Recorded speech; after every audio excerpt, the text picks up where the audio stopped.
Okay, let's go.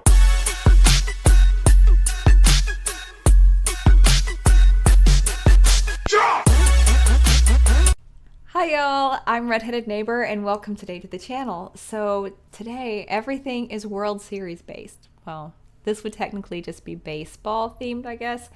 But yeah, I was very interested. I saw this actually a while back when this whole series of interviews came out.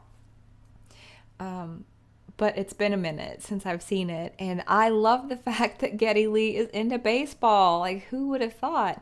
And it seems like, if I remember correctly, he said that when they would be touring here in the States, they would be bored, and so he would just go and watch a game here and there, and before he knew it, he was into it.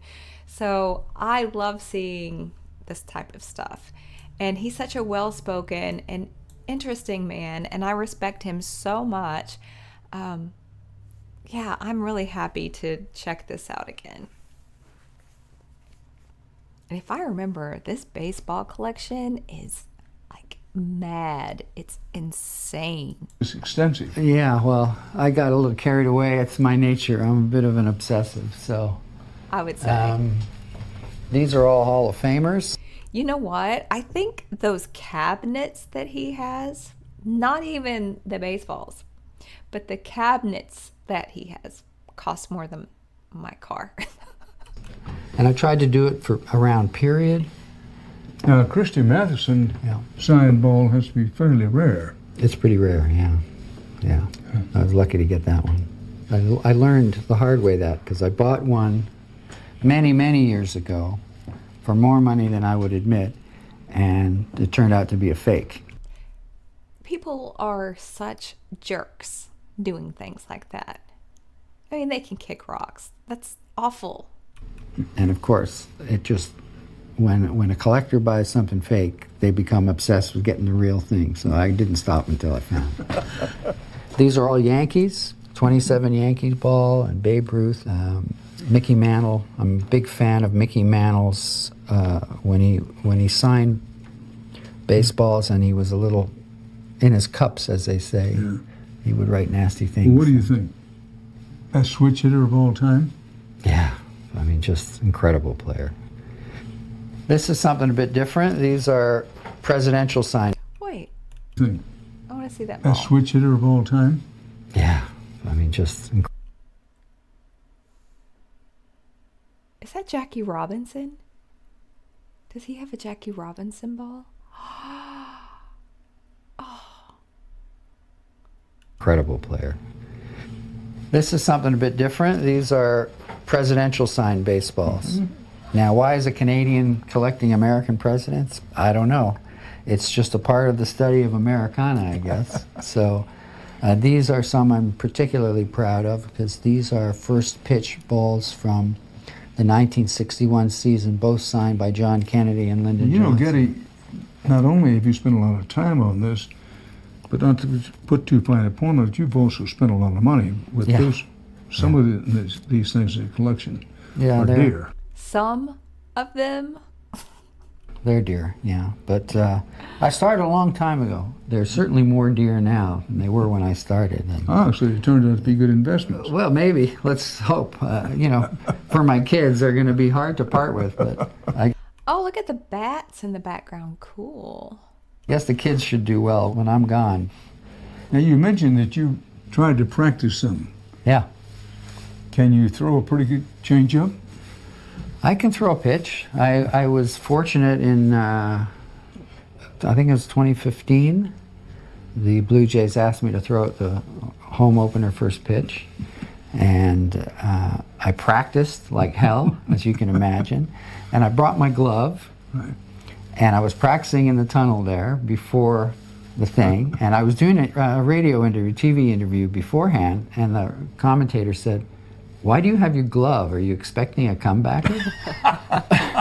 And I said, "Well, it just feels unnatural to throw a baseball without a glove on your hand, right?" So, and I threw a perfect curveball for a strike. And unfortunately for Of course he can do that. It's Geddy Lee. Able to throw a baseball without a glove on your hand, right? So, and I threw a perfect curveball for a strike.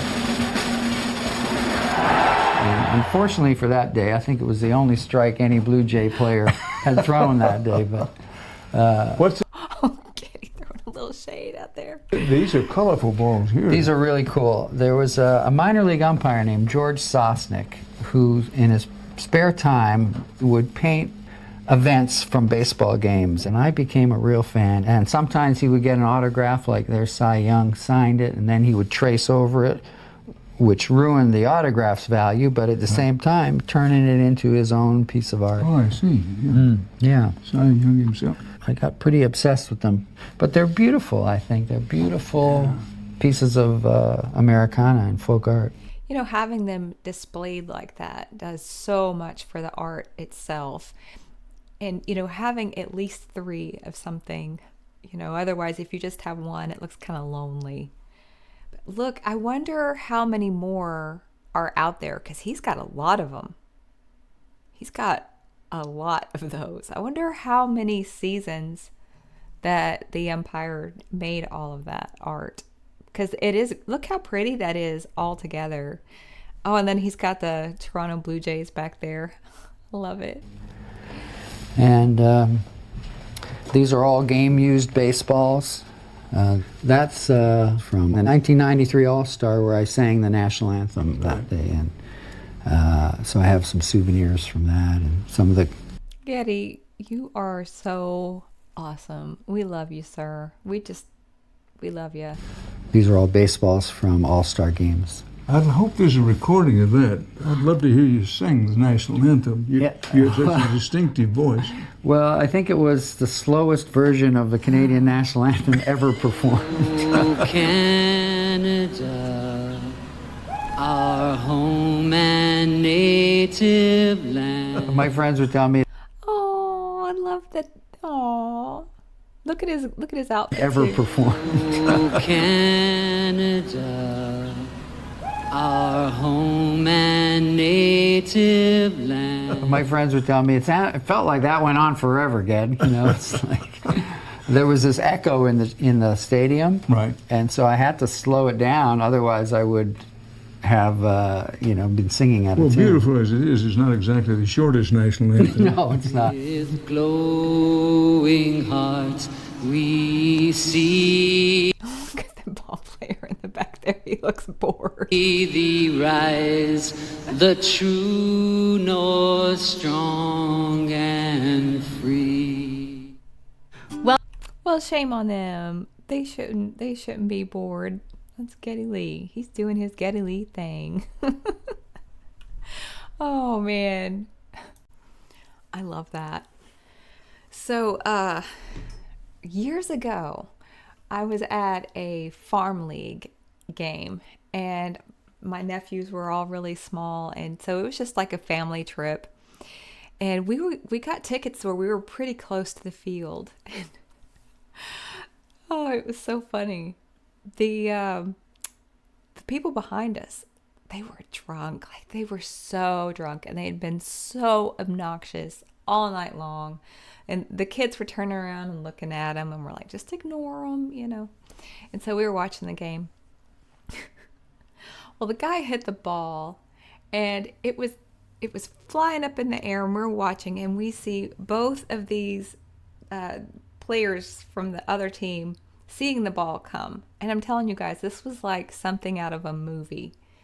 And they saw the ball, and they were running toward it, where those drunk guys behind us started yelling, I got it, I got it, I got it, I got it. And I was like, oh, that is so dumb. But when those guys got close to each other, they both just stopped, and the ball fell like right between them and landed at their feet. And we just burst out laughing. It was so funny. And the way they looked at each other, like they realized it. And suddenly it was like, okay, I'm not so mad at those drunk guys, because that was funny. I couldn't believe it worked. I was like, who would even think to try that? Maybe that's a common thing. I just don't go to a lot of ball games, but that was so much fun. Anyways, I hope that you guys had fun today. I hope that I hope your team wins, whoever it is. And yeah, Until next time, y'all, let's see how this plays out.